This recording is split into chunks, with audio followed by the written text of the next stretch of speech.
เห็ดปวกเห็ดปวกมาปล่อยแล้วน้องเอ้ยวุ่น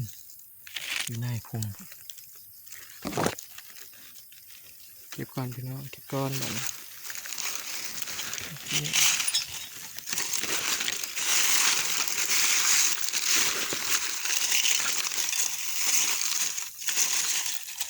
ต้องแต่ก็ต้องทนพี่น้องเห็ดก็ได้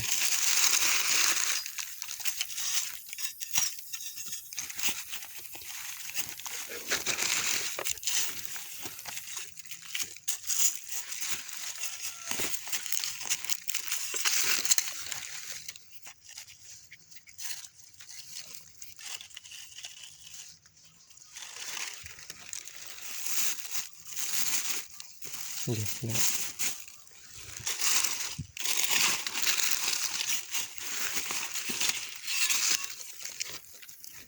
มาเสียวหมดเลย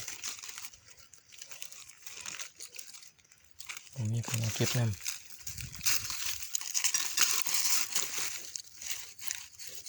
ยานคนมาพอกะคือสิบริยานครับมาเรียน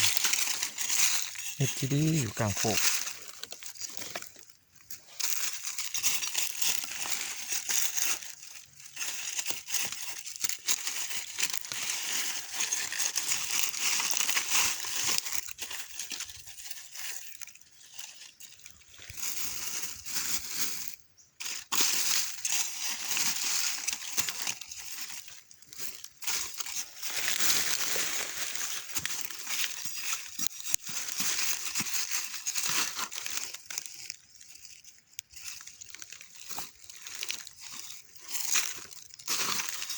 ดินกระแห้งมันออกเห็ดตรงนี้เห็ดบวกครับเก็บเดียวมัน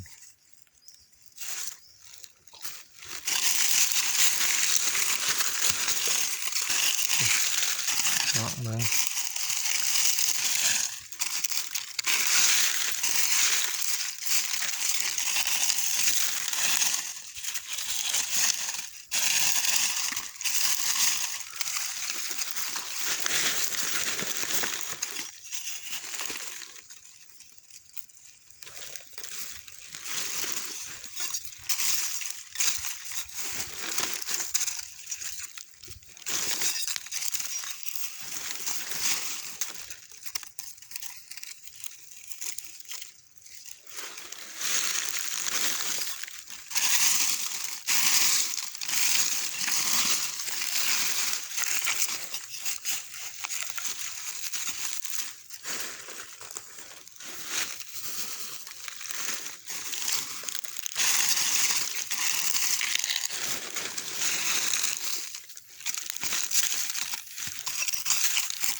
เก็บกันได้พี่น้องเนี่ย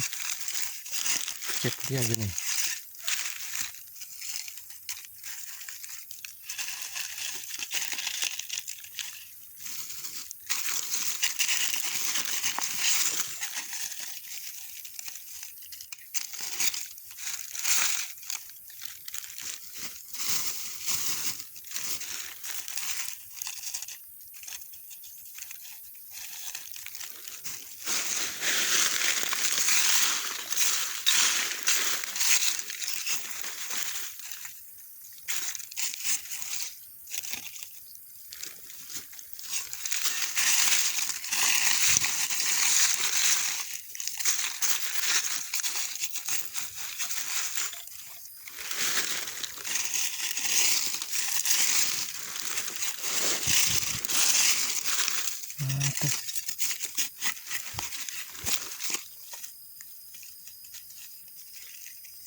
เห็ดบวกปีนี้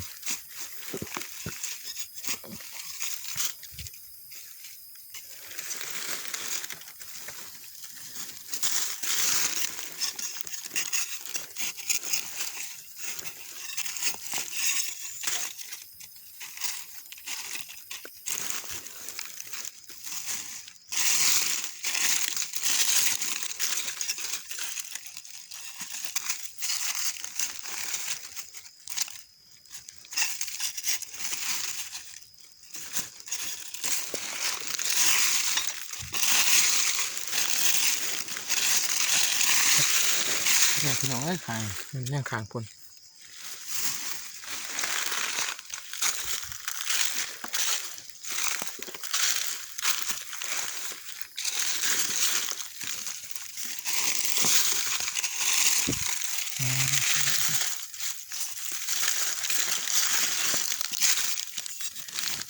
แล้วไปมาเก็บกัน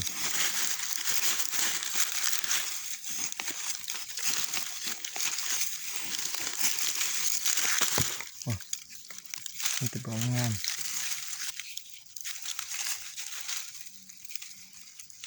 งามได้ติดบอกต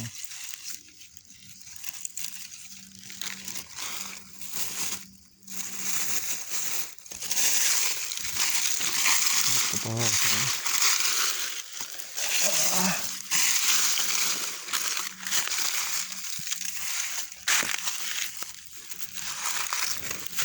ทำจ้าบ้าน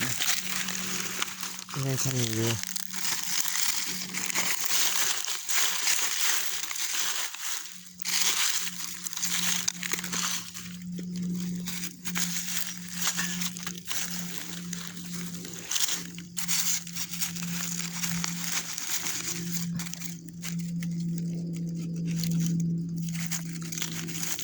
เป็น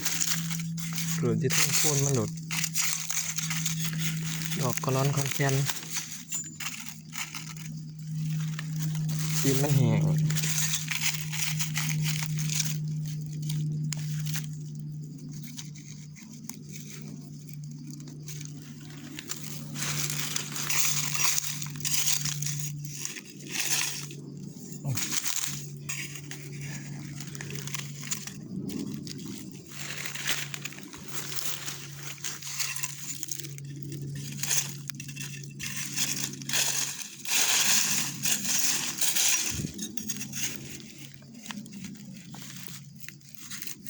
อ๋อ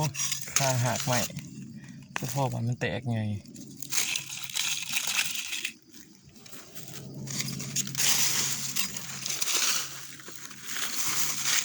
ไม่ขายเลยเฮ้ย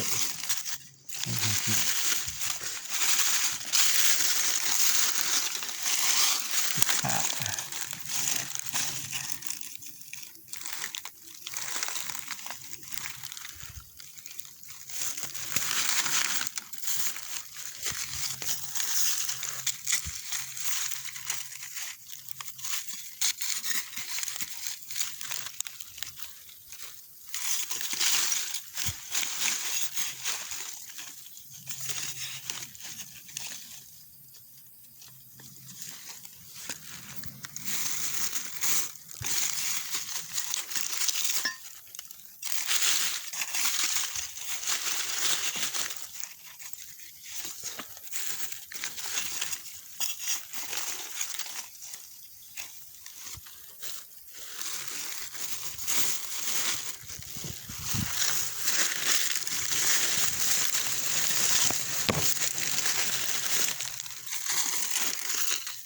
เย้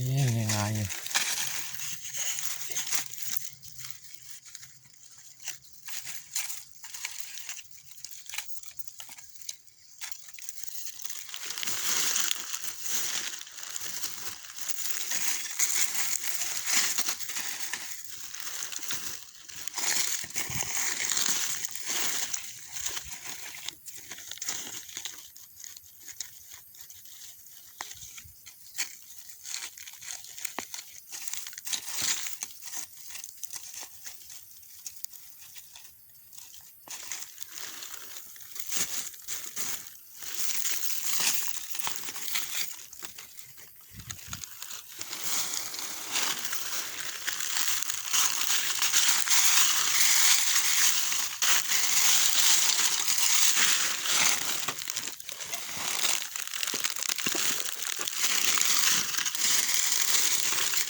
แล้วไปจะจีบนำ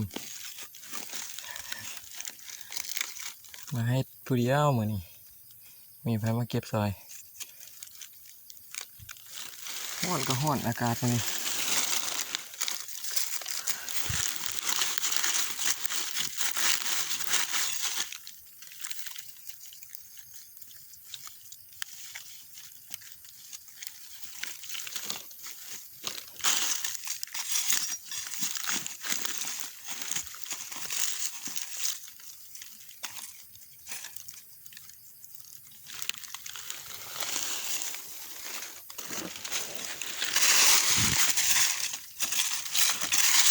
ขึ้นได้แล้ว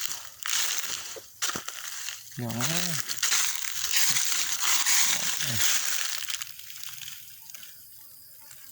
กระมูง่ายตัวที่จะเบิดอะไร